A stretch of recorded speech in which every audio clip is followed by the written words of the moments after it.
I think that you can fake it until you make it, sure. But if your intention isn't to essentially learn what you're trying to understand, if you're not actually trying to learn while you fake it, then the matter and the act of faking it literally means nothing.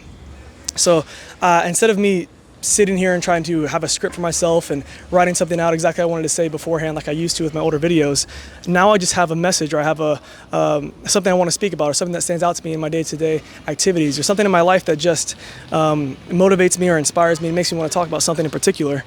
And now that's a lot healthier and a lot easier. And now, from truly studying how to speak to a camera, truly studying how to build confidence. And I talk about this all the time. Michael Smoke hooked me on this, which is competence leads to confidence. And I believe that's the true way that you can fake it until you make it.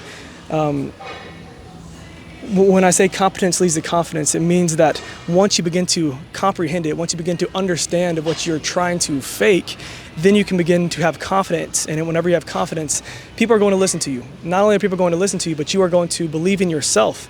And building that trust between yourself where you can give a message and actually think what you're saying is worth listening to, then you begin to say better and better and better messages, and you begin to get better and better and better at what you do. And it was the same for me with basketball. Like I always come back to basketball with a lot of my analogies.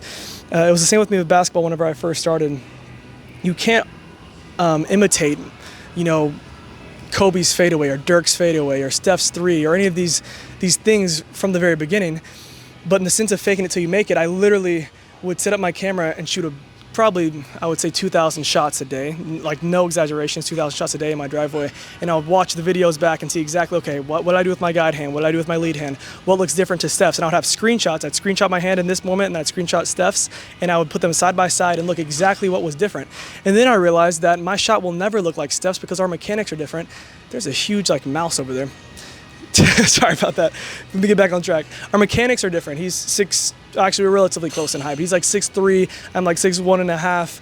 I have a little bit lankier arms. We're just not the exact same human being. We have different ligaments. We have different, units of force. We don't weigh the same. We have different muscle frames. I have more muscle. He has, we have a different build. So the form can't imitate exactly the same thing because it's just not possible to do in the first place.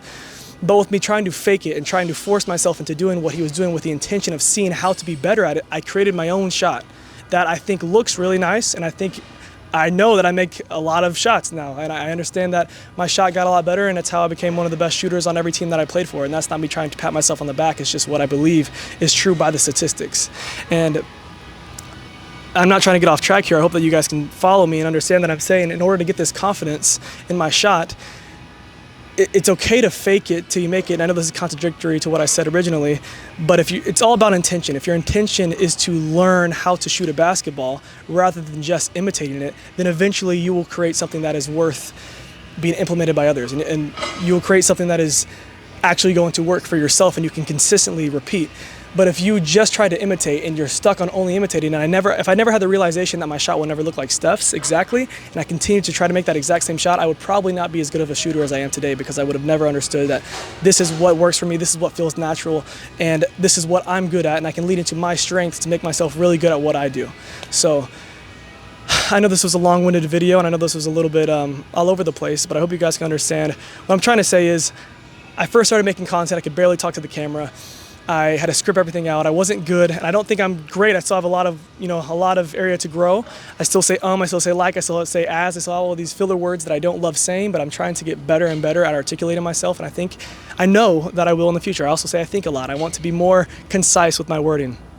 I know that I will be better at articulating myself. I know I'll be better at speaking in public. I know I will grow from saying Now that I can't hyper-focus on it, because now I'm going to think about all of the filler words that I say, but essentially, I just want you guys to know that if you are trying to truly build competence into confidence and truly trying to fake it till you make it with the intention of learning and growing as a person, the way to do it is practice, and uncomfortable practice, and doing something maybe 195, 194 days in a row, however many it's been now, to actually get into a place where I can sit down in front of the camera, have an idea in my head that's maybe 1 sentence long, and turn it into a video like this. So that's the message. Thank you guys so much for watching. As always, have a blessed one.